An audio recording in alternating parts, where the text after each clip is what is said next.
เรื่องประลึงไสรกระหม่อมซองศึกสุเพียจี้กระหม่อมอายุ40,000 ឆ្នាំនាងធ្វើការនៅក្នុងហាងកែសម្ផស្សមួយកន្លែងរូបរាងរបស់នាងមិនតូចមិនធំសម្បុររស់សសក់វែងមុខពងក្រពើស្អាតនិងស័ក្តិសមជាអ្នកមានជំនាញខាងកែសម្ផស្សមែនតាមធម្មតាក្រោយពេលចេញពីធ្វើការនៅម៉ោង 8 យប់នាងត្រឡប់មកផ្ទះវិញម្នាក់ឯងមិនដែលជិះអីទេព្រោះផ្ទះរបស់នាងនៅមិនឆ្ងាយពីកន្លែងធ្វើការប៉ុន្មានឡើយមានយប់មួយនោះនៅពេលដែលសុភាកំពុងត្រឡប់មកផ្ទះវិញដោយសពមួយដងក៏ស្រាប់តែមានមនុស្សមកចាប់នាងពីក្រោយដៃម្ខាងខ្ទប់មាត់នាងជាប់រួចអូសនាងចូលទៅក្នុងផ្ទះមួយនៅជាប់នឹងភ្លើងសុភាតស៊ូរើបំរើអស់ពីសមត្ថភាពតែឥតប្រយោជន៍នាងអោនខំដៃរបស់វាយ៉ាងពេញទំហឹងវាក៏តាក់កំភ្លៀងនាងឲ្យដួលបោកខ្លួនទៅនឹងកំរាឥតវាដើរចូលទៅរកនាងទាំងកំហឹងពេលនោះសុភាក៏ដកកនកំបិតចេញមកពីកាបូបរួចក៏ចង្អុលគំរាមវាដោយឲ្យវាបើកទ្វារឲ្យនាងចេញទៅវិញដំបូងវាផិតភ័យបន្តិចដែរគិតថាបំណងរបស់វាប្រហែលជាមិនបានសម្រេចទេប៉ុន្តែចៃដន្យវាងាកចុះងាកឡើងក៏ឃើញដំបងមួយក្បែរជញ្ជាំងវាក៏រត់ទៅចាប់ដំបងនោះមកដោយក្តីរីករាយវាចូលទៅរកនាងម្ដងទៀតព្រមទាំងបញ្ជាឲ្យទម្លាក់កំបិតចោលតែនាងមិនព្រមវាក៏វាយសំពងទៅលើរូបរាងកាយរបស់នាងយ៉ាងដំណំក្បាលរបស់នាងបែកឈាមហូរសស្រាក់វាសំពងនាងថែមហើយថែមទៀតឥតត្រាប្រណីឡើយវាវាយទាល់ទៅនាងអង្វរទៅវាថាខ្ញុំព្រមហើយឈប់វាយទៀតទៅលឺនាងអង្វរដូច្នេះវាក៏បោះដំបងចោលហើយដើរចូលទៅជិតនាងសុភាដែលឈាមកំពុងហូរចូលខ្លួនវាចាប់សុភាឲ្យដេកនៅលើកាំចិន្តានិងសោយសម្ពុតរបស់នាងឡើងរហូតឃើញខោក្នុងពណ៌ស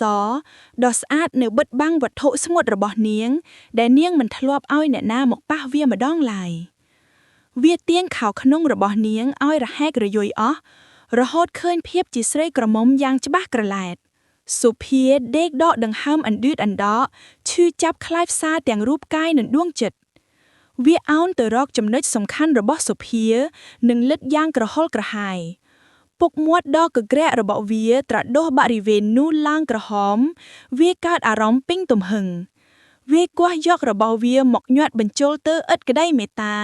ធ្វើឲ្យសុភាស្រែកទួញយំដោយក្តីឈឺចាប់វាបុកទៅទាំងកំរោលគ្មានយល់ថានាងនៅក្រមុំឬនៅថ្មីថ្មងអីទេសុភាពិនិត្យមើលមុខវាយ៉ាងច្បាស់ដកជាប់ក្នុងកែវភ្នែកនាងគិតក្នុងចិត្តថានៅពេលដែលនាងបានរួចផុតពីក្រញាញ់ដៃរបស់វានាងនឹងសងសឹកវាវិញឲ្យទាល់តែបានប៉ុន្តែមិនបានដូចនាងគិតទុកនោះឡើយព្រោះក្រោកពីរំលោភនាងអស់ចិត្តហើយអាចោព្រានលុះក៏ច្របាច់ករបស់នាងឲ្យស្លាប់នៅនឹងកន្លែងលុះដល់យប់ជ្រៅវាក៏អូសសពរបស់នាងសុភាយកទៅទុកចោលនៅលើផ្លូវមួយឆ្ងាយពីអគារមួយខ្នងនេះនាងស្លាប់ទៅទាំងប៉ូលីសមិនអាចដឹងបានថាឃាតករដៃដល់នោះជាអ្នកណាវាអាចរួចខ្លួនហើយក៏មានឱកាសចាំចាប់ស្រីផ្សេងរំលោភទៀតដូចដែលវាធ្លាប់ធ្វើកន្លងមកក្រោកមកវាបានឃើញស្រីម្នាក់ទៀតកំពុងដើរកាត់ផ្លូវនេះភ្លាមនោះនាងក៏ត្រូវវាលុបចាប់ពីក្រោយនិងច្របាច់មាត់ជាប់នាងក្រមុំព្យាយាមតស៊ូតែស៊ូមិនបានវាយកដំបងថ្មីមុននោះមកវាយរហូតទាល់តែសន្លប់វាញញឹមឡើងយ៉ាងពេញចិត្តរួចដើរទៅរកនាងវាសោយសម្ពុតរបស់នាងរហូតឃើញខោខ្លីវាក៏ចាប់ទាញខោខ្លីនោះឲ្យរបូតដល់ចុងជើងរួចអោនលិទ្ធចំណឹកសំខាន់របស់នាងនិងចាត់ការរំលោភនាងភ្លាម